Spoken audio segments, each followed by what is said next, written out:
Hey y'all, and welcome back to another fan mini episode of Catch That, where we get to know our friends through their favorite R&B songs. I am naturally Elise, and that is my bro, JR. And we are the R&B representatives, and we are welcoming back a dope guest and a dope friend of mine, Daniel Jackson. Hey, friend. Hey, what's up? What's up? What's up? What's up, Elise? What's up, JR? Hey. Hello. Yes. So, for folks that may have missed your last episode with us, tell us a little bit about yourself and So a little bit about myself. I am a photographer and videographer, small business owner of the company Embassy Interactive, located like right outside of Philadelphia. It's easier for me to say Philadelphia because if I say where it's actually at, you won't know where I'm talking about. So yeah, right in Philly, and did work with a lot of cool R&B and music artists. Yeah, that's what I got. Yeah. So, what song did you pick to talk about today that is one of your favorite R&B songs? And when do you remember first hearing it? All right, so I'm actually my song I picked, I don't know if you can actually consider it R&B. That's the first part of this. But I picked Prince Little Red COrvette. I think it's R&B, but some people might say it's pop or something like that. But yeah, Prince Little Red COrvette. And first time I heard it, I was probably, might have been 7-ish, 6-ish, 7, anywhere between 6 and 8 when I first heard it.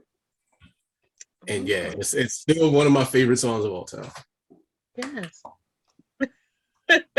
Apparently JR approves, so I guess that's just this is like this because y'all know how I am about singles, so I'm not the big single guy.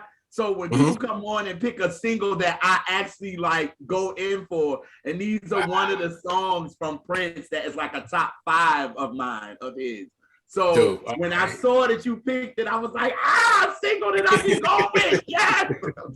Because normally when people come in, I'll be like, oh my God, a single, jeez. Purple Rain. Like, yes, I love this song down so much. This song is everything to me. Like, when I first heard it, man, I stopped in my tracks with it because I agree with you, Daniel. I agree that it's more of a rockish funk to me rather than an R&B record, even though it's in there. You know what I mean? Clearly, the underline of R&B is in there, but you can hear that funk and that rock in it. And to be honest, I think a lot of people do consider this a pop record because it was his first top 10 pop record.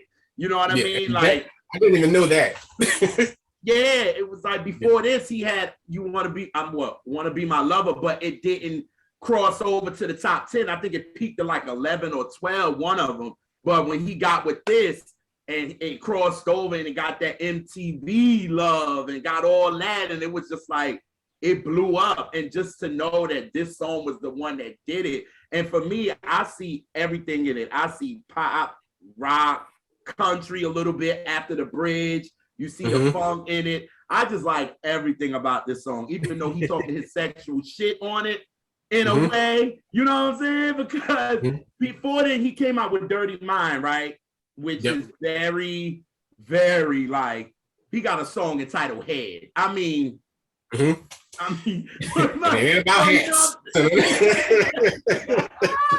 so this song could have been on there for real. Like, you can, if you was a fan of Prince with that album, you can listen to this song and be like, oh, okay, this is something a little familiar that I know that Prince is about. Soft and wet, Head, you know what I'm saying? Dirty Mind, you know what I mean? So yeah, this song's everything, man. I'm glad you picked it. I'm happy with this.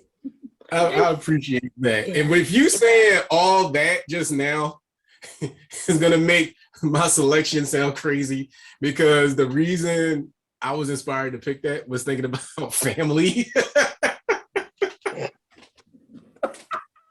And growing up, this is like the family. This is like So it was like, used to have like growing up, Logan area, Philly, used to have like the dance parties in the basement, everything like that. My uncle, huge music head, huge Prince fan, was the person who like introduced me to like a lot of the music that like I grew up on. And Little Red COrvette, you know, I was too young to pick up on what it was about. But when I was young growing up, I was a car fanatic. And my uncle used to take me, like, I used to be obsessed with cars. I'd have like Motor Trend, I'd have Car and Driver magazine, just looking at cars. My uncle used to take me to car dealerships, and I'd be like wanting to get inside the cars and look at the engines and see all the parts and all that, right? So when I heard Prince Little Red COrvette, it blew my damn mind. He likes cars like I do. That's literally why I grew up loving that song that much. It wasn't until I realized what he was actually singing about, how much I realized that song affected my life. And I was 35. But you know what?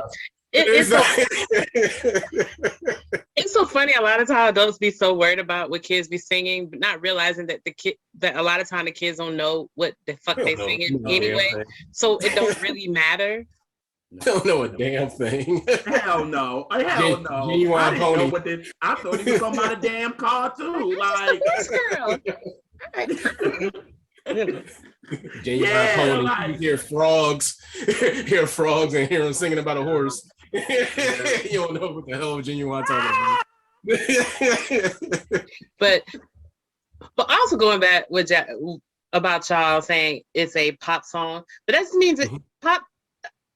Like I kind of know people say when they mean it's a pop sound, but it just means it's popular, you know. Yep. So it doesn't, you know, we associate it with a certain sound, but that ain't always the sound of popular. But yeah.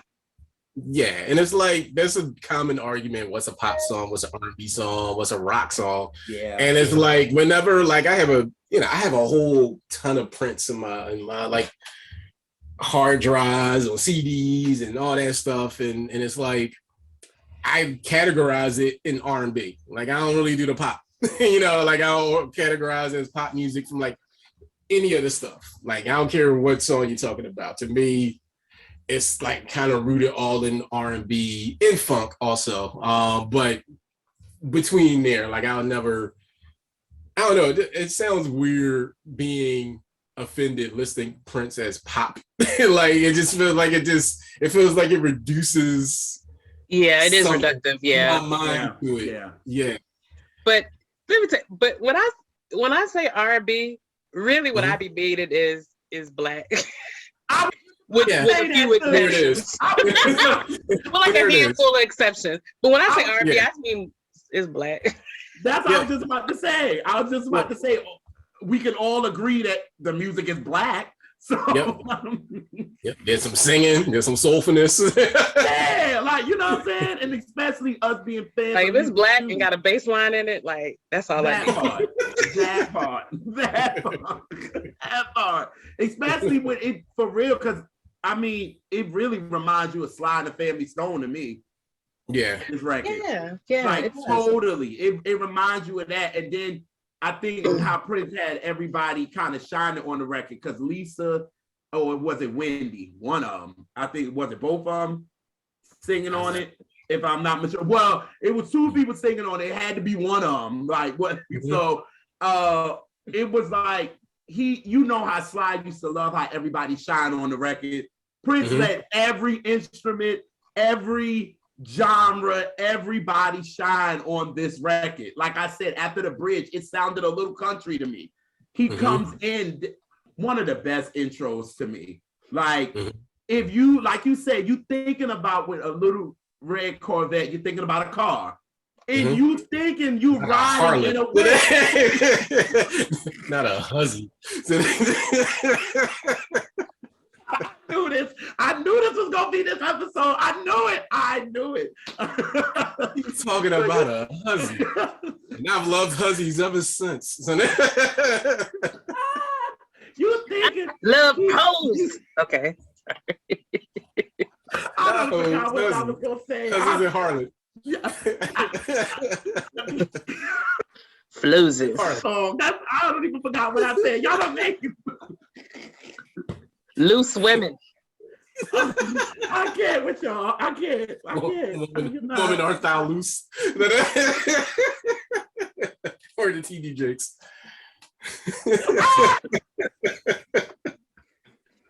Yo, stop. Please. Stop, y'all. I do not want to pee on myself. Please. Stroppets and trollops and slatterns. Why are we doing this? Oh, she's a love. The precious. She's the precious. Smeagol like horse. Sorry, y'all. I don't know where this came from, this turn that we just took. I hate it here. I don't know how we ended up in this out of the road. I did not want this. I hate it here, y'all. I really hate it.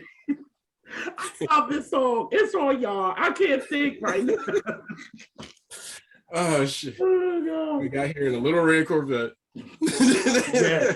What I was saying was in the beginning, it sounded like you're riding in a car. So he made it seem like it was about a car.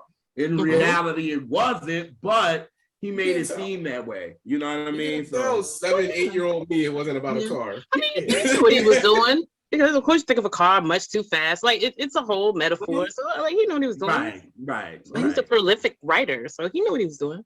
Oh yeah, absolutely. And then he also knew with the last album before this, he ain't had no hits on it like that. And you know, Prince still want to talk his shit, but he gonna find some way to make it work. You know what I'm saying? Because he was like, all right, it didn't work with there, so let me do this. Because I'm sorry, come on, man, the first 3 songs on 1999 is the shit. You got 1999, Little Red Corvette, and then Delirious. I was like, yo. So I got questions for y'all. Okay. One, have y'all ever seen Prince live? No. Me neither. I did in 2005. Oh, Okay. It was awesome, I bet, wasn't it? Small venue is in Vegas. Oh. You know what? During the All-Star weekend, NBA All-Star weekend, I was out there and missed it.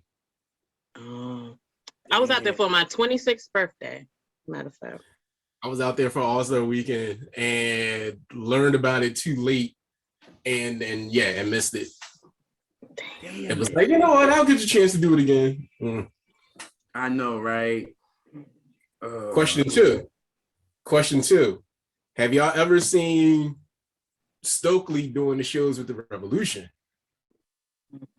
I haven't, but I've seen when he with mid condition at the it was literally maybe 2 weeks after Prince died, and he did like a tribute at BB King's. Okay. And oh my God, I was just like, wow. Like, I just stood there like, oh, like even though my feet was hurting because there was no seats, but I was standing and I was just like, yo, like he had you, and he did like a maybe I think it was like a 20-minute like Prince set, and they bodied it. Oh my God. And then after a while he had just got on he just ended up just getting on the drums and just killing it. And it was just like, wow. And people were people was getting kind of choked up because literally it was 2 weeks after Prince passed. So it was like you were still there and people were still kind of feeling that. So for him, that's why I was like, yo, he's Prince part 2 for real. And Prince loved him anyway. So yeah, it was fire. I saw his whole show he did with the Revolution. And it's not like he's imitating Prince. He's doing his songs his way, but it's awesome because he's just a great performer anyway. And yeah, it was fire. Wow. But he didn't do Little Red Corvette. No, man. I was like, in this record, y'all, ain't he like basically saying the girl a hoe, basically? Mm-hmm. Oh no, not so basically. No, that is what he's saying. Oh, okay. Basically the blueprint of today's radio. Use a hoe. Basically the blueprint to every love song today. Yeah, I was just like, damn. Because I mean, except he just did it in a creative way. The fact that you had to ask, was he saying that? Right, right, right. When he said, I mean, come on, from the first verse, what he said she had horses and freaking Trojans, and some of them were used. Like, she had a wastebasket this high, overflowing. Like, he came hard off the break, like letting you know, like, that was a diss track. But it's Saturday night, that was a diss track.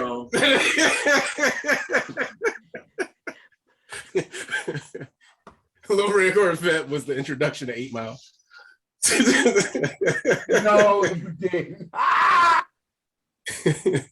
It was Saturday night, so I guess it's all right. You know, you trick a little on the weekend. You know, yeah.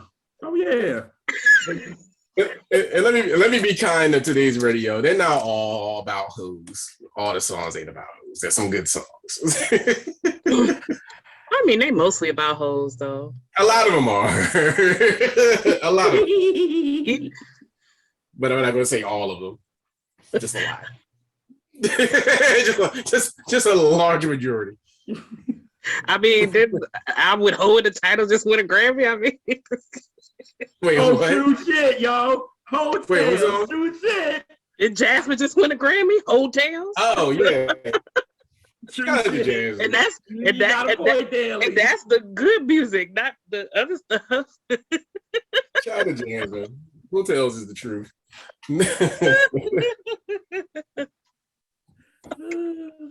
But yes, let's see. Yeah, I read some more days.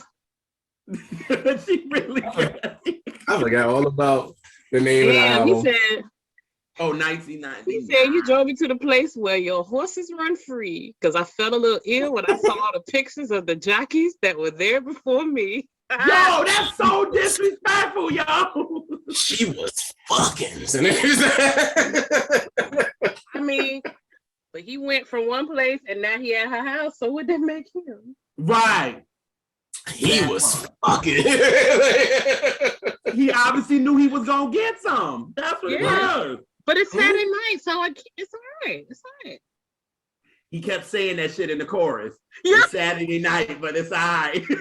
I guess it's all right. I mean, we can both be a hoe. I know it ain't gonna last, but you know, I'm just another jockey.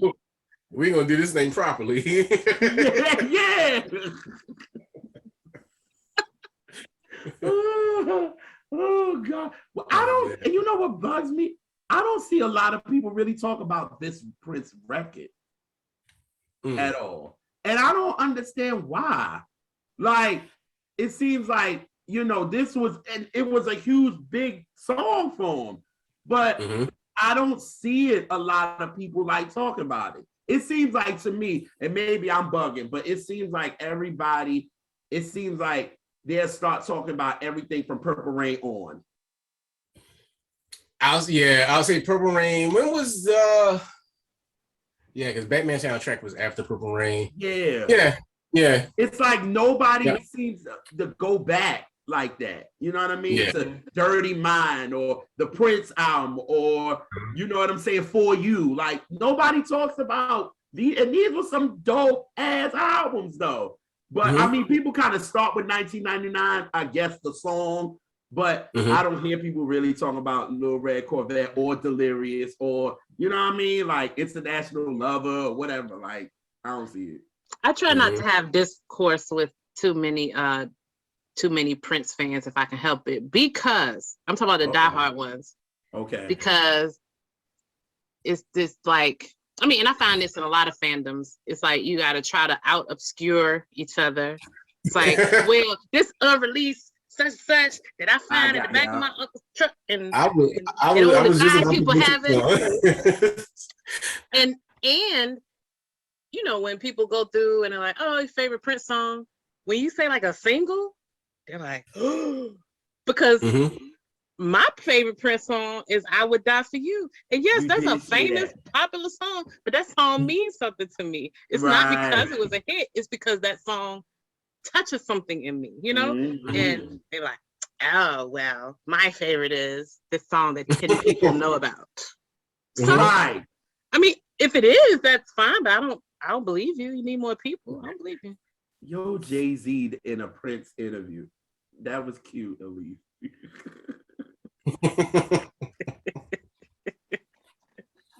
Really? Did you go there? Really? That's what I felt. That's why I went. That's why I said. I know, obviously. Jeez. You was on your soapbox, huh? Yeah.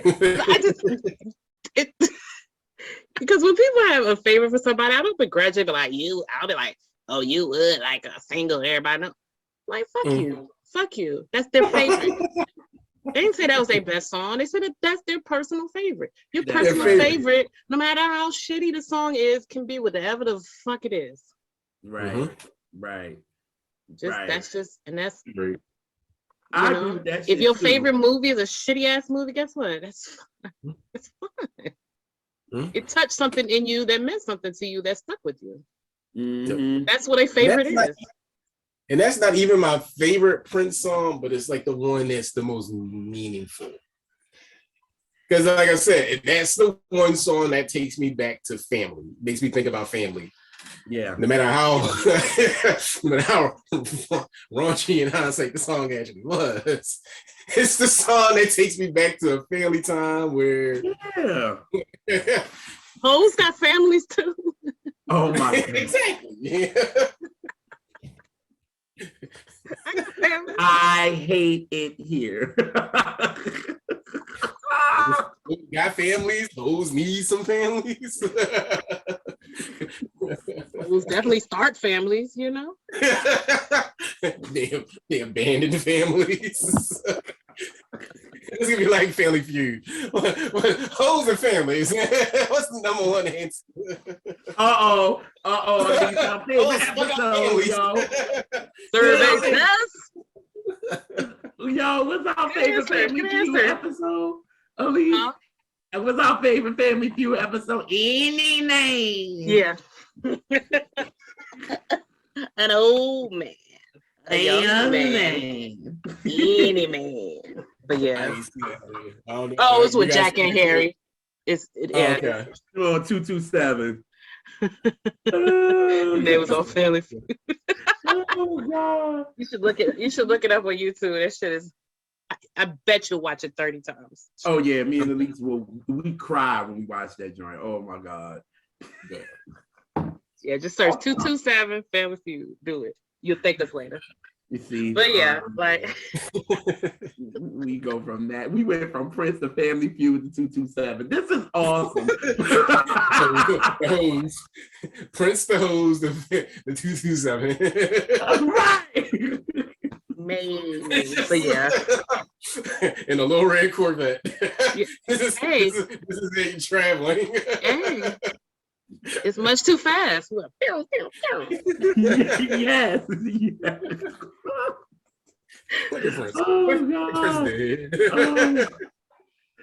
And then too, and then I'm just the research head.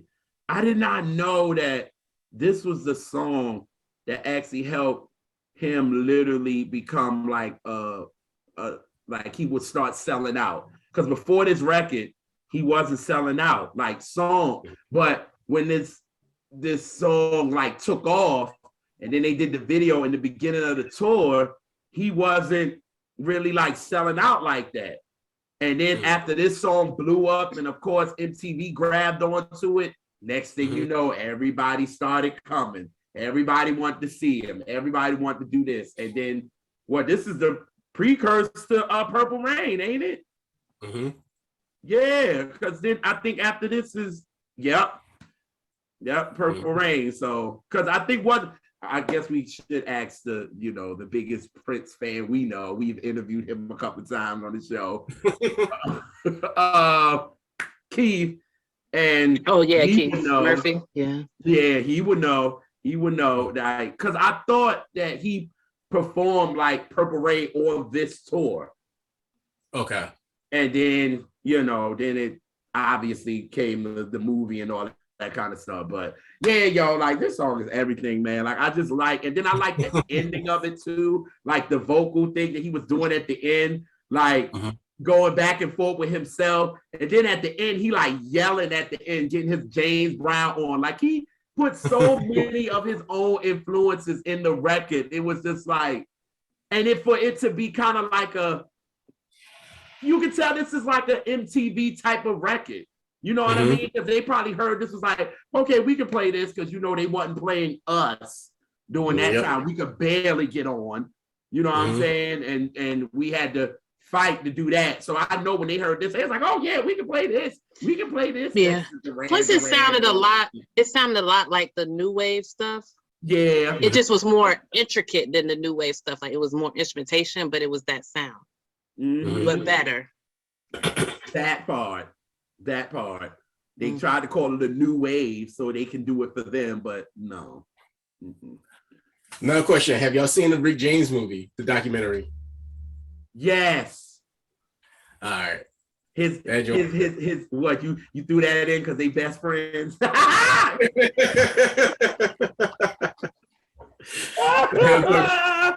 They were going back talking about Prince being on the tour. Oh. Yo, Rick was like, he was on his little. That's my thing. How you gonna be doing that? He was on his Little Richard shit. Then he was Rick James was like, "That's my shit. I'm the originator of this. How this little dude gonna come and try to act? Gonna take my shit?"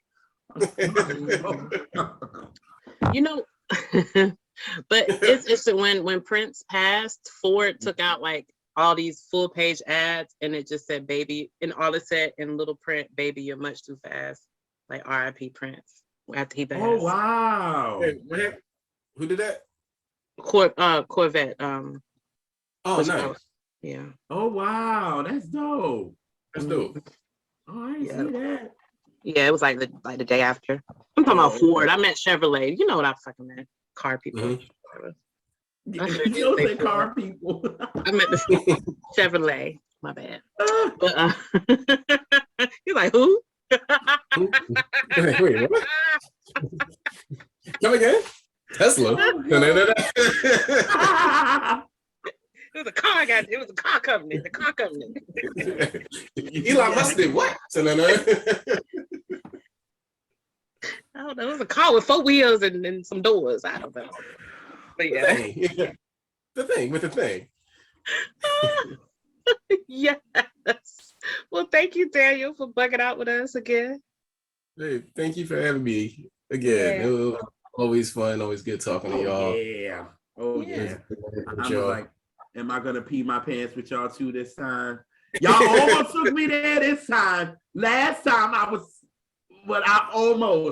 close. I was like, breathe. Have me on one more time. My goal. Have me on one more time. My goal is gonna be to break the seal. No, you're not. No. Hey, I think we can do it. Oh my God. Yeah. Yes, y'all. These two are a mess. Like you can't. Like last time I was like, yo, I gotta go. I left and closed my computer and left. I could not do it. Because we barely scratched the surface of how deep our foolishness and depravity goes. Like you still ain't seen nothing. Oh yeah. God. Oh yeah, God. If it wasn't textile. Oh God. It wasn't textile. And I'm gonna be biting my lip or biting my tongue messing with y'all so I don't laugh. Break the seal. Break the seal. Break the seal. I can't. You suck. A little dead man next to the couch. You know, I mean, just go ahead and do it, y'all. It's Saturday night, so I guess it's all right. You know, think of the ratings. She do that. Look at the TikToks. I hate her. I hate her. Look at the TikTok. I hate y'all. I hate y'all. No, I'm not saying anything more. Oh no. That's what. Oh no. Oh no. I mean, that's all it takes to get you shut up. I'm hustling backwards. Damn it. Gotta do it for the TikToks. TikToks and the bebops. They hippity hop. The TikToks and the bebops. I hate it here, I swear. Yes. If you would like to be found, how can folks find you, sir?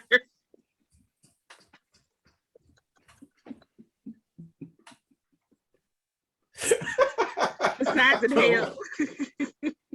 I cannot. Oh shit.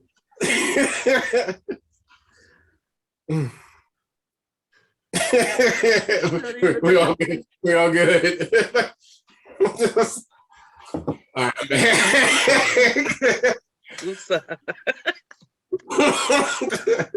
Okay, you gotta ask him again. Ask him again. Yeah. If you'd like to be found, how can folks find you? Something stupid to say. I'm just gonna say on social media, I can be found on pretty much everything at Embassy 730. EMBASSY 730. You can find me on every social media thing with that. So including TikTok, hip hop and the bebops. the hippity hops. For the young whippersnappers and they bebop. And they do hop. Talking all that jazz. when young guy whippersnappers doing bebop. TikTok. All these young thundercats. Bebop, a rebop, a skibbity boo. We love you. Yes. We will catch y'all on the next episode. I'll catch that. Jeez. Hey y'all, and welcome back to another fan mini episode of Catch That, where we get to know our friends through their favorite R&B songs. I am Naturally Elise, and that is my brother, JR. And today we are welcoming back a repeat customer on Catch That Minis, and we're so glad to have him back, and that is our homeboy, Try. Hey. What up? What up? What's good with y'all? Hey. We glad to have, we ready. The last conversation was great. And then I wish people could see the outtakes of the before and after the show to where we be talking forever. Yeah. And like just really and being real honest. And we don't always agree, but it's a productive conversation and we both come away with something different that we didn't, different perspective than we ever thought about. So, which is how it's supposed to be. But anywho, how are you, brother? I'm good, chilling. How y'all doing? We are doing, well, I'm doing great. How about you, bro? I'm good. I'm good. Y'all know when it's talking about music, I'm ready for this, especially this one. Woo! Yes. So tell us a little bit about yourself, and then let's jump into this amazing song you picked, and I'm very, very excited to be here. I'm from Brooklyn, New York, born and raised. I'm a music lover first, and hip hop at second, and I do content online for music and movies and various other things for the culture. And, I'm just happy to be here and happy to be talking about this record that I grew up with. So how about you tell us what amazing song that you selected? So the record I picked was I wanted to when I come on here to do something and pick like a record from like a different era.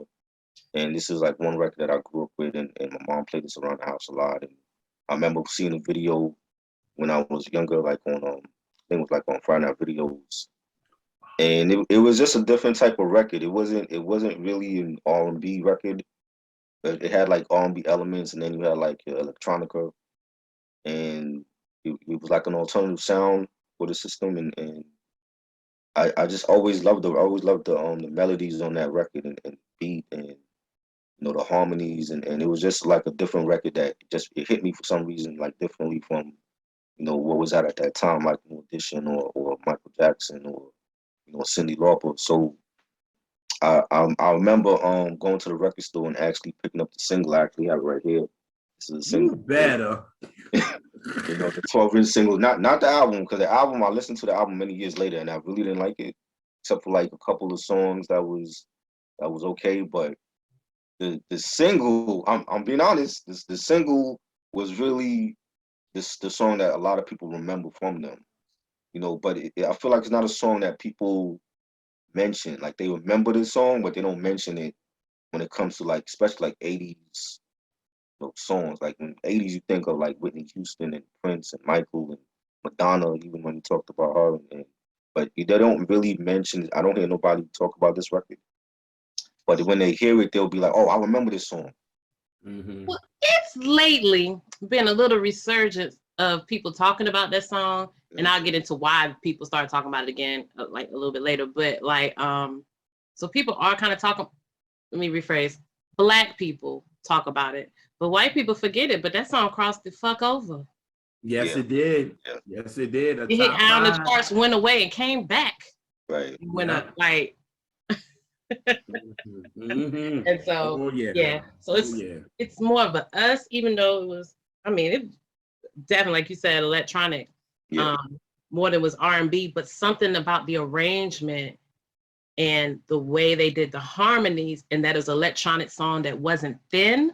Right. It was a thick electronic song, and that's why Black people still love it, and it still feels soulful, even though technically, it's more of electronic, but it's thick. But yeah, I just think too that with this song, I feel like it was good for the times that we were crossing over. This is 86, 87. You know what I mean? I think whites would have probably remembered this song more if it was like a Tears for Fears that did it. You know what I mean? Or it would have been like that type of group that did it, because it had that type of sound. Exactly, Elise, period. It comes to race, and that's just the bottom line, because I'm like, this song crossed over more with them. I mean, it was a #1 record for us, but it was really a top record for them of 87. But again, like you said, it fit with the sound of what our Black artists was making then. You had Whitney making a record like So Emotional. You had freaking, you had Michael with Bad. You had Prince, You Got the Look. You had Jody Watley with Looking for Love. It had that type of sound. So it fit with what was going on. Because again, me and Elise always talks about this when it comes to the 80s. From 80 to about 85, 84, 85-ish is when it was so experimental. Nobody knew what they were doing. So all that music was, I mean, you had some bangers, don't get me wrong, but when it was bad because people was trying to find it. So by the time 86 comes around and you got Janet coming in, you got, Jody coming in, you got Michael that's about to come out with Bad, Prince, all that, Whitney, it's all this crossover now. So now this is the sound. So I'm like, come on, Disturb This Groove fits right into there. You know what I'm saying? So if you're listening to a white station basically, and they playing all of this, you're gonna hear Don't Disturb This Groove. You know what I'm saying? Right. And I feel like even now, when you're playing it on a throwback, I hate when they have that throwback Thursday, throwback this, you know what I'm saying? Shout out to G, because he got on a couple of weeks ago, at least. And he was like, we gotta always have the throwbacks, but when you hear our throwback R&B, then they'll play, you know what I'm saying? They'll play the system, Don't Disturb This Groove. You know what I mean? So yeah. Would you say like when I hear this record, I hear early Neptunes, because when Neptunes came out, they used a lot of the synthesizers, the beats were like the same.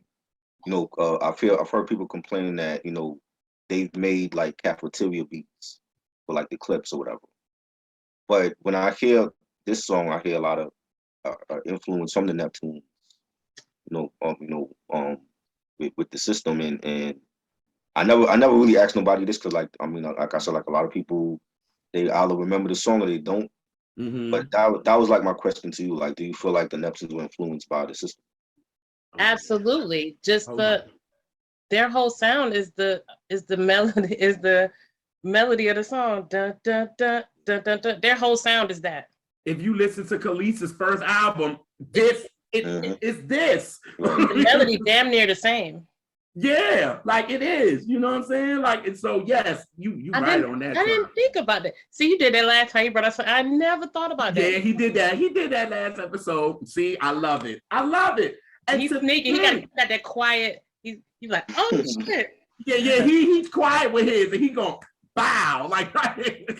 But it's so crazy to me that the label really did not like this as the first single. They didn't want it. They didn't want this as the first single. When they heard it, they was like, "Nah, this is not first." I mean, what else from that album would they pick? I mean, because I heard that album. Right. I'm like, Modern Girl was a song that I liked, and I thought maybe that could have been the second single. But they wanted Don't Disturb This Groove not even to be the first single. They was just like, nah. But I'm like, if you think about it, it's just coming off of the Pleasure Seekers album, right? And you got a record like This Is For You and Pleasure Seekers that was actually singles that actually give you this vibe. Yeah. You know what I'm saying? And I'm like, how are y'all not thinking that this is not a great first single? Like, I'm just confused. And to think that the producer of this record said, yo, I was working on this and I didn't know why I was working on it because I thought it was good, but I didn't think it was good. And he was like, he was working on it for like 2-3 days and he just kept going back to it like, this is a good song. And then then Michael came in and helped him write the bridge and all this kind of stuff. But obviously that's what made it special because it was so different. Like y'all said, the electronics in it. It has that new wave vibe. It has the soul undertones under it. It's like it's music to me. And that's what music is supposed to be. And I think that's why I feel like when you work on something and you feel like, let me throw it to the side, but then you keep messing with it, it's something special. And I feel like that's what made this song so special. You know what I mean? Because for me, I didn't want nobody to remake it, to be honest with you. I didn't. But baby. Somebody did. Somebody did. And sorry. See, I did it again. I always be fussing at Jar about his phone. Nobody ever calls me though. But JR. Anyway. I think what Michelle and Cello did with that, she touched the song that I ain't want nobody to ever touch. Yeah. And made something, kept the same melody, but made a whole different song. That's just that to me, and I don't say this about covers, that is just as amazing in a different way. Mm-hmm. And stayed true to it, but made it totally different at the same time. And it's hard to do that. Oh, yeah. Oh, yeah. She took the parts that weren't emphasized in the original, and on her version, that she emphasized it like over. You know, you don't think about that on the original, but like she took pieces of it that touched her in a specific way, or whoever produced it. And it was just really magical. It is because it just shows the artistry in her. You know what I mean? Because it's when you cover a record, and this was a hit record, a lot of people is going to be real critical of a cover, especially it being a big record like this. So you kind of like, okay, how, and then the type of artist she is, how is she going to do this? You know what I'm saying? Like, how's she going to finesse this and make it hers? Right. And boy, she did. And that's what sold that album. People love it. That's what got people to listen to the rest of it. Yeah. Self included. Because I wasn't checking for it. And I'm a Michelle head. And I wasn't really, I wasn't excited. So I was going to be like, I'll check it eventually. But I heard that Don't Disturb This Groove, baby. Like instantly ran to it. So speaking of covers, because I left Don't Disturb This Groove for a little while. You know what I mean? I put it to the side. But when I got to college, you know, I went to a college in the DC PG area. You know what I'm saying? And go-go is where it's at here. Yeah. So when I heard UCB do Sexy Ladies and I'm hearing dun, dun, dun, dun, dun, dun, dun, and I was like, oh, they using the system out there. Damn, I ain't hear this in years. I was like, oh shit. Because again, I was so into Michelle's version now. Like I wasn't into theirs no more. So I kind of left it because I was just like, I think I probably maybe overplayed it. I don't know. But it was just like once Michelle's came along, I was like, yeah, I like hers because it's so, how can I say this? It's so kind of mellow to me. It's her vibe. I told you it's magical pixie fairy dust in a magical forest. That's what that song sounds like. Well, she knows how. It's very ethereal. See, it's very. She used the right words. That's not me, but it was that. So when I heard it, it made me go back to it, and then it made me go like, "Damn, they using these synths like a motherfucker on this record." Like, you know what I mean? And it's just, to me, I heard someone online. I wrote somebody online said that they felt like this song didn't age that great. Bullshit. And I wanted to know what y'all felt about it, because when I saw it, I was like, huh? How? Like, I'm confused, but maybe I'm off. So that's why I was like, do y'all feel like it didn't age well? Well, I feel like it's a song that you could tell like it wasn't made for now, but it's influenced by what's out now, as far as like pop music and EDM, what they call EDM now. Mm-hmm. I think this is like one of those records from the 80s where it has an influence on the music now. You know, so somebody mentioned, but we were talking last night about, you know, the Chronic and Doggy Style, and somebody told me that they felt like Doggy Style aged better than the Chronic, but that only came out a year later than the Chronic. So I mean, it's timeless music to me. I don't really get the whole, well, it aged, and, you know what I'm saying? I mean, you can say age because of like what we hear out now that's so different from, you know, the music in the 80s and 90s. But I mean, that's, to me, timeless music is timeless music. So you can play it for, you know, for any era, any, you know, any decade, and you know, people will still grab something from it and be influenced by it. So I feel like this is the record that, like I said, like the Neptune sound. I hear a lot of Neptune sound, you know, from this record, and a lot of the EDM, you know, from the 2010s, you know, in this record. So I don't know, has it aged? I mean, it aged as far as the decade though, but it's still being influenced and copied now. I think JR, I think it aged just fine. I guess how you define age, but like when I listen to it, yeah, I'm like, yes, this is 80s, but it doesn't sound like corny. It doesn't sound contrived. It sounds real. It has a soul to it. So in that respect, I think it aged great. I mean, I might like the song more now than I did then, and I was obsessed with the song then, and I appreciate it in a different way, because I think when I loved the song before, it is a catchy song. Yeah. So I think I was just more on, I just like the general sound of it. But now now that I learn more about music and I'm talking about music all the time, I see all the different parts of that song that had to come together to make that, and it's very complex. So I'm listening to it, I'm more blown away with it in my adult brain than when I heard it all day on the radio in 1987, riding the car with my mom. Right. Yeah. So in that respect, it grew because I have even a greater appreciation. If it was aged, I would look back and be like, how we do, like, I really love that song back then, but like now listen to them. Yeah. So when I hear that song, it sounds more amazing to me than it did back then, because that song is special. And y'all know I always got to talk about the video, right? I mean, at least always say 80s videos was horrible anyway. Like, I aside from maybe 5% of videos ever made, I think music videos are horrible. Yeah, you did. I think music videos are horrible. Yeah.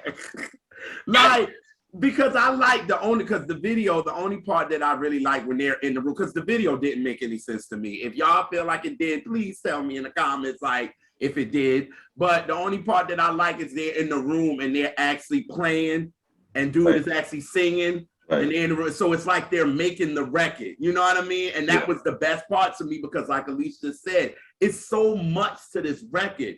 You know what I mean? It's that synth being used, that this and this and this. And it's like, ooh, wonder how they were making the record. So just that part in the video, I'm like, oh, okay, it gives me a feeling of when they were in the studio trying to get it. But the girl walking in the field and they driving, I'm like, what sense is this? Like, I'm confused. Like, I don't get it, but okay, this is the it looked like every other video of like think of Tears for Fears and all them, like those videos that make sense. It was just they didn't. Images. They were trying to do the same thing. Yeah. That's how I was just like, ugh. I was like, God damn, child. He came with the SWV joint with that video. And then this, I was like, great songs, but God, these videos. I totally forgot about the video. Like I was just thinking about. See, it's forgettable. You just said it. It's forgettable. Which is wild. For as much as they played it, it's not vivid in my mind. So I went back and watched it again. It was not vivid in my mind, and they played it all the time. Mm-hmm. Yeah, I remember seeing that a lot. Like, you know what I'm saying? Like, I remember seeing that a lot, and it was just like. But again, videos are not that great. You know what I mean? But I mean, to pick this song, when I hear it, just it's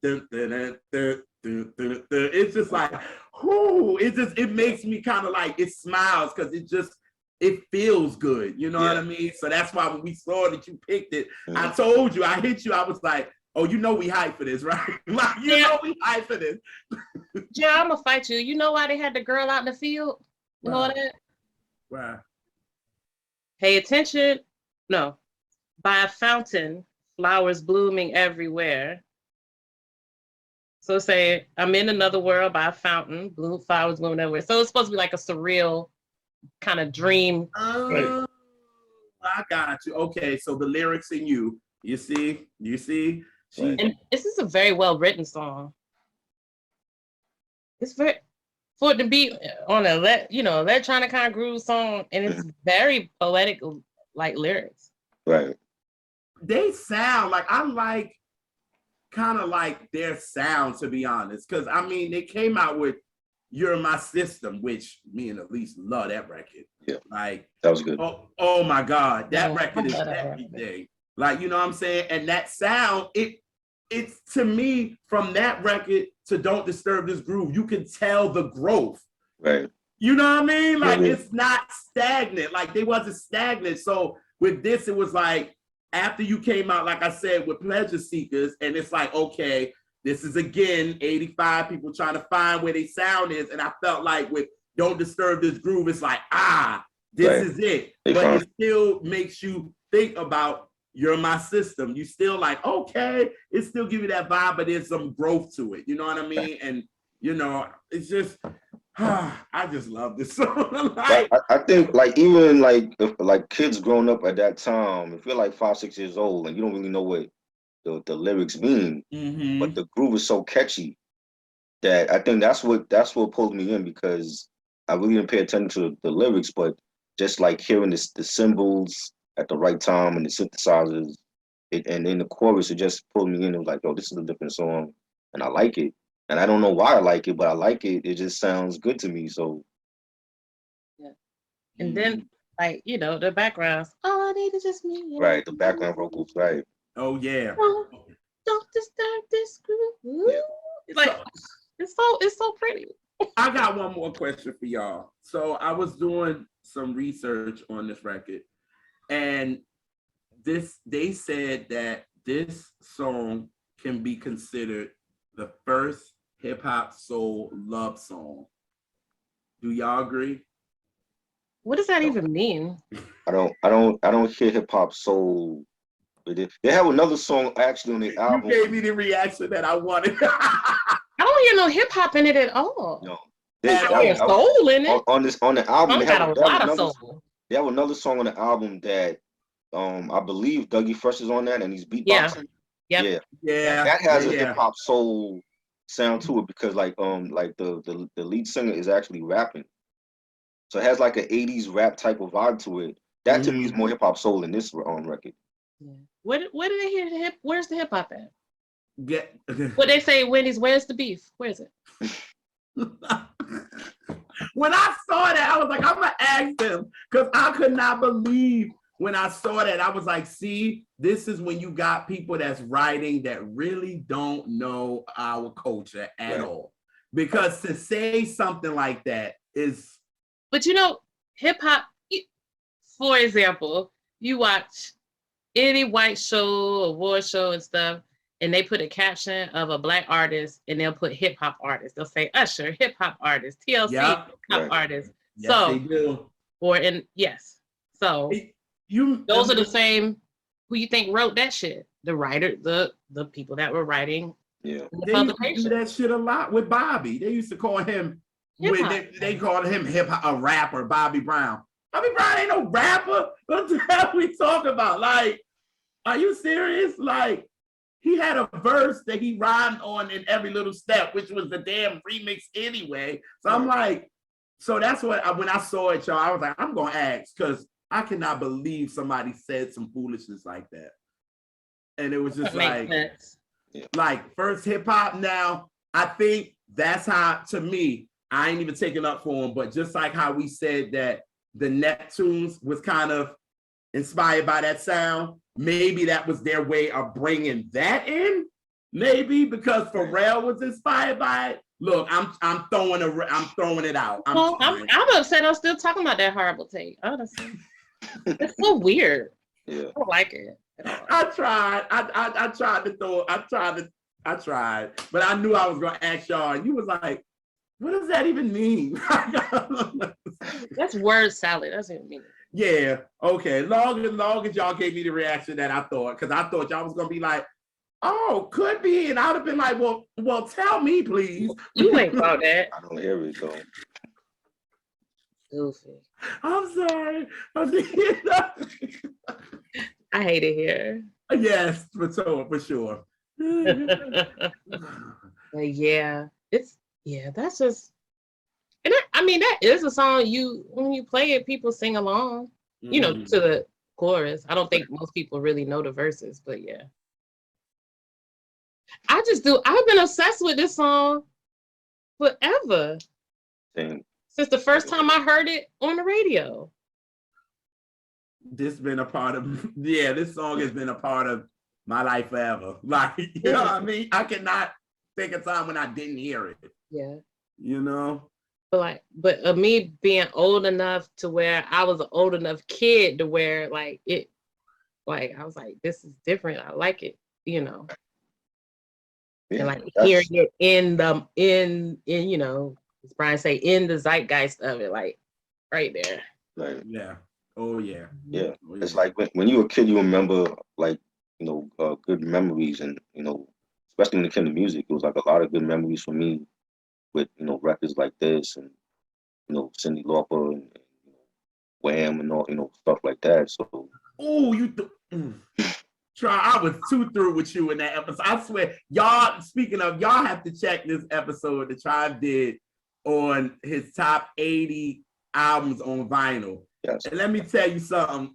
You would think that's why I love like our platforms and all that, because everybody swear it's just one genre that we love. Right. And when we throw them off, and it'd be like, whoa, you know what I'm saying? So it was like, mind you, I've been following you for a minute, so it didn't surprise me when you were throwing a lot of Wham in there, you threw Madonna in there. I was like, let these people know, like, we might have a favorite genre, but at the end of the day, we like other music. You know what I'm saying? Yeah, I mean, I get that all the time. Like, people hit me in DM, like, I didn't know you was into you know, Harry Styles or Aerosmith, and I'm like, this is like normal for me, you know. I guess like to the outside world is different, or they look at you some type of way. But I mean, this was like normal in my household.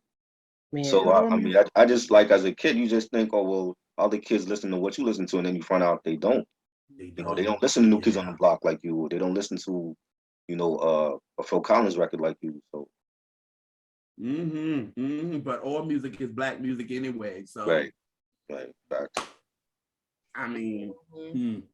Yeah. I grew up listening to it all. So yeah. Yeah. So yes, that's why I'm just saying, y'all go to his page on YouTube, yo, and check it out, yo. Because it's part 1, so I know you got a part 2, 3, and 4 coming out. Yeah. I wanted to do like a top 10, but I was like, you know, maybe I'll just break it down into different parts and. Yeah, that'd be dope. Yes, y'all gonna get y'all life from that episode. Please watch it, please. So yeah, so I think we might have said everything we could say. Yeah. I'll think of something else later. But, right. Yes. But we thank you for hanging out with us again. This was so much fun. Yeah, it's always fun. He picked it. Appreciate y'all. I love the platform. So. And try always throw a gem. Always. Oh yeah, definitely. I'm gonna definitely come back on here with something else that nobody thought about or mentioned. You better. I love it. Something from the 70s or something. You know. Hit us off the head with it. Boom. Ooh, I can't wait to see where you come from in the 70s. Me too. Too. Oh, I'm excited already. I don't even know what But yeah, if you want to tell folks how they can find you and find your podcast and all your other great things you're doing. You can follow me on Instagram, Triboro_Gigolo on Instagram. I have a podcast, Daddy Rap Podcast on YouTube, and you know you can find the top 5 80s on vinyl video there. I'm also doing stuff with other platforms, 80s and 90s and 2000s vibes, the podcasts. Yeah. We got a channel on YouTube. We got an Instagram. Follow us on Instagram, Facebook, TikTok, Apple Music, Spotify, Google Play, iHeartRadio, Amazon Music. And we're gonna be doing another new show. I have another new show coming on that platform, and it's gonna be like all hip hop related.